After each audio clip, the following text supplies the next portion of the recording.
सत्यनाम एक ओंकार सत्यनाम वाहिगुरु नाभि पुरुष दयाल की दया नाभि पुरुष सदा सहाय। आज रविवार 15 जून 2025 के साप्ताहिक सत्संग में आप सबका स्वागत है। मन किस तरह से गंदा होता है और मन को साफ करने का उपाय क्या है, आज इस पर चर्चा करेंगे।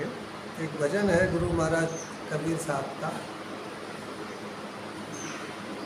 लगल मोरी चुनरी पड़ल मोरी चुनरी, लगल मोरी चुनरी पड़ल मोरी चुनरी, नैहर दाग लगल मोरी चुनरी, नैहर दाग लगल मोरी चुनरी, नैहर दाग लगल मोरी चुनरी।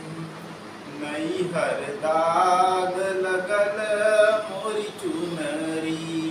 तो संत कहते हैं कि जो परमात्मा का धाम है वो हमारी ससुराल है, यानी हमारी वास्तविक स्वरूप वहाँ पे है, और ये संसार जो है नैहर है। जैसे औरतों को, लड़कियों को एक दिन नैहर छोड़ के जाना होता है ससुराल, तो ऐसे ही हर जीव को एक न एक दिन अपने स्वरूप का, वास्तविक स्वरूप का दर्शन करना है, चाहे कितनी योनियों में कितने भी समय वो भटक ले, तो अंत में वो अपने उस स्वरूप को देखेगा जो परमात्मा के धाम में। तो संसार की बात करते हैं तो कहते हैं कि नैहर दाग लगल मोरी चुनरी। कह रहे हैं ये संसार नैहर है। नैहर इसलिए है क्योंकि यहाँ पे नए हर नेह, नेह और हरने वाले, नेह यानी प्रेम। आपको प्रेम को हरने वाले चारों ओर मिलेंगे। यही सबसे बड़ा संसार में भावनात्मक कारोबार कहिए कि प्रेम का ही है, नेह का ही है। तो नेह को हरने वाले भाई बहन, माता पिता, मित्र, बंधु, सखा, परिचित अपरिचित, किसी पे दया आ गई, तो कहते हैं कि आपके प्रेम को चुराने वाले, आपके प्रेम को हरने वाले चारों ओर मिलेंगे आपको इर्द गिर्द। और यही वजह है कि फिर परमात्मा से प्रेम नहीं हो पाता, क्योंकि सारा प्रेम तो परिवार से लेकर समाज ने चुरा लिया, बिजनेस व्यापार माया ने चुरा लिया, तो परमात्मा से प्रेम कैसे होगा। तो कह रहे हैं कि ये जो नेह को हरने वाले हैं, इन्हीं की वजह से नैहर दाग लगल मोरी चुनरी। मन में जो है दाग लगते हैं, मन में जो संस्कार इकट्ठे होते हैं, अच्छे संस्कार, बुरे संस्कार, कह रहे हैं कि वो सब इसलिए होते हैं परिवार की वजह से, समाज की वजह से, जो हमारे नेह को चुराते हैं। जैसे आदमी किसी रिश्तेदार पे दया आ गई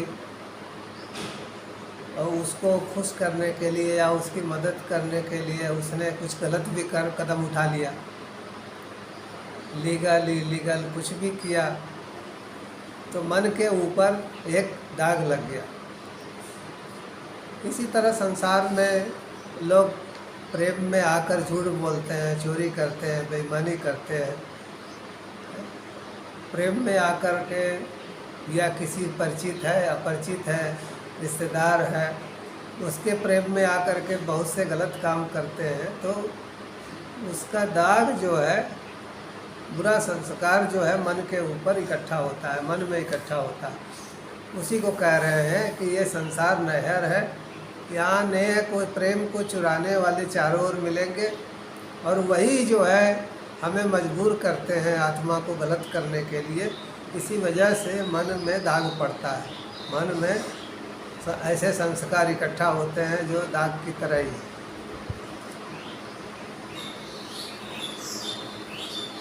तो कह रहे हैं कि अब किसी गुरु के पास लोग जाते हैं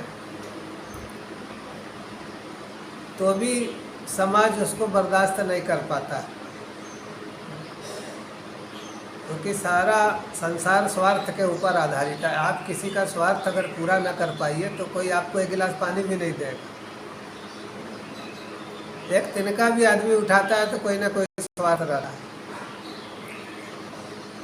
तो कह रहे हैं कि जब आप किसी संत के पास जाएंगे, गुरु के पास जाएंगे, तो भी परिवार वाले, समाज वाले जो है उसकी बेइज्जती करते हैं, उसका अपमान करते हैं, उसको भला बुरा बोलते हैं। उसी को कह रहे हैं, पहन ओढ़ी गोरी चली ससुरारी, पहन ओढ़ चली गोरी ससुरारी, मायके के लोग कहे बहू फुआरी, मायके के लोग कहे बहु कुंवारी, पहन ओढ़ी गोरी चली ससुरारी, पहन ओढ़ गोरी चली ससुरारी, मायके के लोग कहे बहू फुहारी। मायके के लोग कहे बहु फुहरी। कह रहे हैं कि कोई कोशिश करता है किसी सतगुरु के पास, किसी संत के पास जाने की, तो वो किसी संत के पास क्यों जाता है? ताकि हमें अपना वास्तविक स्वरूप ज्ञात हो जाए। जो ससुराल में, परमात्मा के धाम में हमारा वास्तविक स्वरूप है, उसका हमें ज्ञान हो जाए, उसका अनुभव हो जाए। तो कहते हैं कि जब किसी संत के पास जाता है, सतगुरु के पास जाता है, तो मायके के लोग कहें बहु फुहरी। कह रहे जो माया से ग्रस्त लोग हैं, चाहे परिवार वाले हों, अगल बगल समाज वाले हों, वो उसकी आलोचना ही करेंगे। बहु फुहरी यानी उसकी आलोचना ही करेंगे, निंदा ही करेंगे कि उसको कोई काम नहीं है, जवानी में संतों के पास जा रहा है, यहाँ जा रहा, वहाँ जा रहा। जबकि कोई नहीं जानता कि हमारी संसार में कितनी उम्र है, कितने दिन हम रहेंगे, कोई नहीं जानता। और आने वाला 6-7 साल और जीवन को अनिश्चित बनाएगा। इसमें प्राकृतिक आपदाएं, युद्ध, बहुत सी चीज़ें हैं जो जीवन की नश्वरता को उजागर करेंगे। इसीलिए इंसान सोचे उसके पास बहुत समय है, ऐसा नहीं है। ये सोच करके साधना करना चाहिए, संत मार्ग पे चलना चाहिए कि हमारे पास समय जो है कम। और जो आलोचना करते हैं कहने दो, चाहे परिवार के लोग हों, समाज के लोग हों। हमें अपना आत्म कल्याण करना है और परिवार की सेवा भी करनी है, जो हो सके समाज के लिए भी काम करना है। तो कह रहे हैं कि मन को ले करके गुरु के पास जाते हैं कि मन की सफाई हो जाए, मन में निर्मलता आ जाए। क्योंकि सारी साधना तो मन को निर्मल करने की है। कबीर साहब कहते हैं, कबीरा मन निर्मल भया जैसे गंगा नीर, पाछे पाछे हरि फिरे कहत कबीर कबीर। कह रहे हैं कि अगर मन पवित्र हो जाए गंगा की तरह से, तो भगवान तो खुद ही पीछे पीछे चलने लगते हैं, उसको आवाज़ देने लगते हैं। तो मन की पवित्रता के लिए, मन को साफ करने के लिए ही संतों के पास जाया जाता है। तो संतों के पास जाने से होता क्या है, आगे कह रहे हैं, यह चुनरी धोबी घर पठरी, यह चुनरी धोबी घर पठरी, बहुत धुलायो भई नहीं उजरी, बहुत धुलायो भई नहीं उजरी। नैहर दाग लगल मोरी चुनरी, नैहर दाग लगल मोरी चुनरी।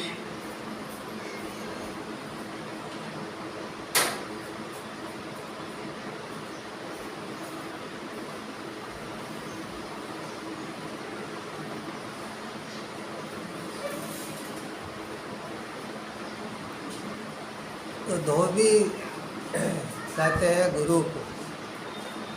जैसे धोबी का काम है गंदे कपड़े धोना,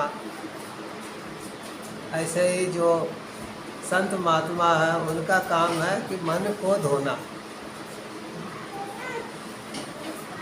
तो गुरु भी एक धोबी के सदृश है। गुरु भी एक धोबी की तरह है और वो मन की धुलाई करते हैं, मन को साफ करते हैं।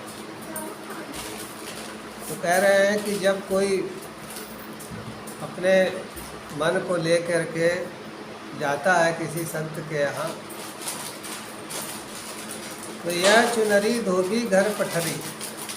मन तो कई जन्म से अच्छे बुरे संस्कार हैं, कई जन्म से गंदा है। तो कह रहे हैं जब किसी के गुरु के पास जाते हैं तो उसमें भी समय लगता है। बहुत धुलायो भई नहीं उजरी। कह रहे हैं कई बार बहुत से लोग संत महात्माओं के यहाँ जाते हैं, सत्संग में जाते हैं, लेकिन मन तब भी साफ नहीं हो पाता, क्योंकि वो अपनी बुरी आदतें छोड़ते नहीं हैं, बुरे विचार छोड़ते नहीं हैं, गुरु के अनुसार चलते नहीं, इसलिए मन की सफाई नहीं हो पाती। और कह रहे हैं कि जैसे गंदे कपड़े हैं तो धोबी के यहाँ भेजे जाते हैं साफ करने के लिए, ऐसे ही मन गंदा हो गया है तो भी गुरु रूपी धोबी की ज़रूरत है। लेकिन वहाँ पे भी आप किस तरह के शिष्य हैं, इस पे आपकी आध्यात्मिक उन्नति निर्भर करती है। केवल सुनते हैं, उस पे अमल नहीं करते हैं, तो उसी को कबीर साहब कहते हैं तो बहुत धुलायो भई नहीं उजरी। आगे कह रहे हैं भाई बरेठा द्वार बसत है। भाई बरेठा द्वार बसत है। भाई बरेठा द्वार बसत है। भाई बरेठा द्वार बसत है। साबुन महंग कियो मोरी नगरी। साबुन महंग कियो मोरी नगरी। साबुन महंग कियो मोरी नगरी। साबुन महंग कियो मोरी नगरी। कह रहे हैं कि किसी भी संत के यहाँ जाने से भाई बरेठा, भाई और उसका नज़दीकी रिश्तेदार, तो कहते हैं कि ये दो किसी भी संत के यहाँ जाने से मिलेंगे। अब भाई क्या है? विवेक। बरेठा क्या है? भाई का नज़दीकी क्या है? वैराग्य। तो कह रहे हैं विवेक और वैराग्य जो है किसी भी संत के यहाँ जाएंगे वो आपके मन में बस जाना चाहिए। तो कह रहे हैं कि भाई बरेठा द्वार बसता है। और आगे कहते हैं कि अगर विवेक वैराग्य जागृत हो जाए तो साबुन महंग कियो मुरी नगरी। तो भी जो गुरु के यहाँ का साबुन है वो महंगा है, क्योंकि दो चीज़ चाहिए ना, ज्ञान रूपी साबुन और सेवा रूपी जल। अगर दोनों नहीं मिलेगा तो साबुन का उपयोग कैसे करेंगे? अगर साबुन ज्ञान है तो जल भी तो चाहिए, खाली साबुन से आप कैसे धोएंगे? इसीलिए कह रहे हैं कि किसी भी आश्रम में जाते हैं, किसी भी संत के यहाँ जाते हैं तो खाली आप ज्ञान ले लेते हैं तो वो तो आपने साबुन ले लिया, अब जल भी चाहिए तब ना मन की सफाई होगी। तो जल क्या है? तो कह रहे सेवा। तो कह रहे लोग सेवा से बचते हैं, इसीलिए गुरु के यहाँ का साबुन मांगा है। सेवा से ही दो लोग दूर भागते हैं। और केवल एक चीज़ से, केवल साबुन से मन साफ नहीं होगा, आपको सेवा रूपी जल भी चाहिए। इसीलिए गुरु का ज्ञान के साथ साथ संगत की सेवा भी करनी चाहिए, चाहे किसी भी आश्रम में जाते हो, किसी भी संत के यहाँ जाते हो। आखिर में कहते हैं बात कबीर सुनो भाई साधो। कहत कबीर सुनो भाई साधु। कहत कबीर सुनो भाई साधो। कहत कबीर सुनो भाई साधु। ई जन्म में बिगड़ीता कबहु न सुधरी। जन्म में विगरित कबहु न सुधरी। ई जन्म में बिगड़ीत कबहु न सुधरी। जन्म में विगरित कबहु न सुधरी। नैहर दाग लगल मोरी चुनरी। नैहर दाग लगल मोरी चुनरी। नैहर दाग लगल मोरी चुनरी। नैहर दाग लगल मोरी चुनरी। गुरु महाराज कबीर साहब कहते हैं कि ये शरीर बहुत मुश्किल से मिलता है। सुर दुर्लभ सब ग्रंथ ही गावा, बड़े भाग मानुष तन पावा। सुर दुर्लभ सब ग्रंथ ही गावा, तो बड़े भाग्य से यानी कई जन्म के अच्छे संस्कार से मनुष्य का जन्म मिलता है। तो सब शास्त्र यही बात कहते हैं। देवता लोग भी जन्म पाने के लिए तरसते हैं, क्योंकि देवता लोगों का सूक्ष्म शरीर है, शरीर तो है नहीं। इसलिए मनुष्यों को भोग करते देख करके देवता लोग भी लालायित होते हैं। लेकिन उनकी आयु है, इसलिए उस आयु तक सूक्ष्म शरीर में रहना होगा। उन्होंने तपस्या करके आयु पाया है, कुछ सिद्धियां पाई हैं, तो एक समय तक उनको उस योनि में रहना पड़ेगा, देव योनि। तो कह रहे हैं, कहत कबीर सुनो भाई साधो, इस जन्म में बिगड़ी तो कबहू न सुधरी। कह रहे हैं कि इस जन्म में कम से कम मन की सफाई कर लो, अच्छे काम करो। एक तो बेईमानी मत करो, और दूसरी बात मेहनत से जीवन जियो। तो कह रहे हैं कि इस जन्म में भी अगर बुरे कर्म करोगे तो फिर 84 लाख योनियों में भटकना पड़ेगा। फिर कब सुधरोगे कोई पता नहीं। तो नैहर दाग लगल मोरी चुनरी, पड़ल मोरी चुनरी, लगल मोरी चुनरी। तो कह रहे हैं कि ये चुनरी जो है मन है, इसी के ऊपर संसार का दाग लगता है। संसारी नैहर है, यहाँ पे नेह को, प्रेम को हरने वाले पल पल पे लोग मिल जाएंगे। तो बहुत सुंदर भजन है, और इस पे सबको विचार करना चाहिए। और किसी न किसी संत महात्मा से ज्ञान लें, वहाँ पे जो भी सत्संग है उसमें जाएं, जो कुछ हो सके सेवा करें, तन से, मन से, धन से, जो भी आप कर सकते अपने सामर्थ्य अनुसार। सेवा हमेशा स्वैच्छिक होना चाहिए, जो आप कर सकें। इसके अलावा जो है आध्यात्मिक उन्नति का कोई मार्ग नहीं। आने वाले विषम समय को देखते हुए हर आदमी को आध्यात्मिक होना हो, तभी आप संसार में सुख शांति से रह पाएंगे। आज इतना ही प्रार्थना करेंगे। ब्रह्मानंदम ब्रह्मानंदम परम सुखदम परम सुखदम केवलम ज्ञानमूर्तिम केवलम ज्ञानमूर्तिम द्वंद्वातीतम द्वंद्वातीतम गगन सदृशम गगन सदीशम तत्त्वमस्यादिलक्षणम तत्त्वमस्यादिलक्षणम एकम नित्यम विमलमचलम विमलमचलम सर्वदी साक्षीभूतम सर्वदी साक्षीभूतम भावातीतम भावातीतम त्रिगुणरहितम त्रिगुणरहितम सद्गुरु त्वं नमामि सद्गुरु त्वं नमामि सद्गुरु त्वं नमामि सद्गुरु त्वं नमामि।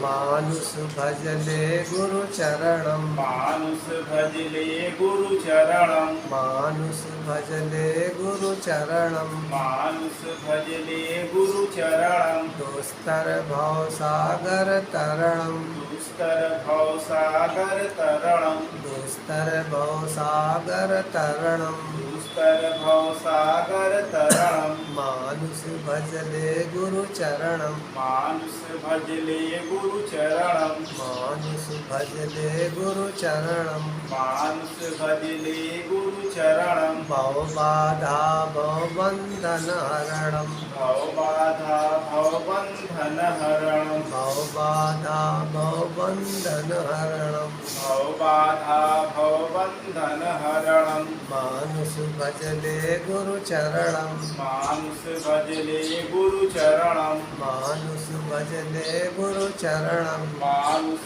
भजले गुरु चरणम असरण को प्रभु ले शरणम असरण को प्रभु ने शरणम असरण को प्रभु ले शरणम असरण को प्रभु ने शरणम मानुष भजले गुरु चरणम मानुष भजले गुरु चरणम मानुष भजले गुरु चरणम मानुष भजले गुरु चरणम एक ओंकार परमात्मा एक है, सत्य नाम वो सच्चा नाम वाहेगुरु वही सबका गुरु। उस अनामित पुरुष दयाल की दया, अनामित पुरुष सदा साहब आप देश विदेश में कहीं भी हो आप स्वस्थ रहे, सुखी रहे। उस मालिक की दया हो, पूरे विश्व में शांति हो, सद्भाव हो। सत्य।